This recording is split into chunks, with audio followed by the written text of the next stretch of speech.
Ancient Israel, a nation under siege. King Jehoshaphat stands atop the city walls, his heart racing as he gazes at the horizon. What he sees is terrifying. Vast armies from multiple nations, advancing like a massive dark cloud, ready to crush his kingdom. Now, most kings would immediately rally their strongest warriors, sharpen their swords, and prepare for bloody combat.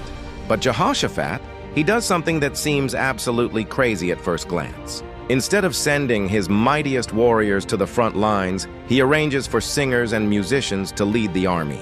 Can you imagine that? Musicians at the front line of a battle? People must have thought he'd lost his mind. These weren't soldiers with spears and shields. These were people whose only weapons were their voices and instruments. As they marched toward the enemy armies, they didn't shout war cries. Instead, they sang praises. Give thanks to the Lord, for his love endures forever. Their voices echoed across the valleys, their songs of worship rising into the morning air. Now here's where it gets really interesting. While these praise songs filled the air, something extraordinary started happening in the enemy camp. Confusion broke out. Panic spread like wildfire.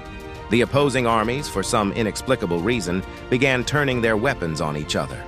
They started fighting amongst themselves completely. The Bible tells us that confusion broke out among their opponents. The Ammonites and Moabites suddenly turned against their allies, the people of Mount Seir. It was like watching a perfectly choreographed alliance crumble into complete chaos, forgetting about Israel. By the time Jehoshaphat's people reached the battlefield, they found something astonishing. Their enemies had completely destroyed each other.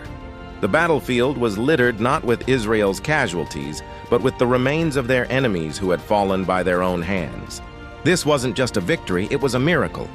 And it happened not through military might, not through clever strategy, but through the power of praise. Think about that for a moment.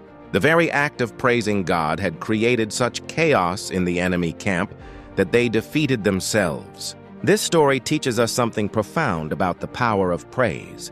When we face our own battles, whether they're health issues, financial problems, relationship struggles, or any other challenges, our first response often is to fight, to worry, to strategize. But maybe, just maybe, we should take a page from Jehoshaphat's book. Perhaps the most powerful thing we can do when facing overwhelming odds is to turn our focus away from the problem and toward praise. Because when we praise, we're not just making music, we're declaring our trust in something bigger than our problems. We're acknowledging that our battles don't have to be won through our own strength alone. So next time you're facing your own army of problems, remember Jehoshaphat. Remember how the sound of praise turned an impossible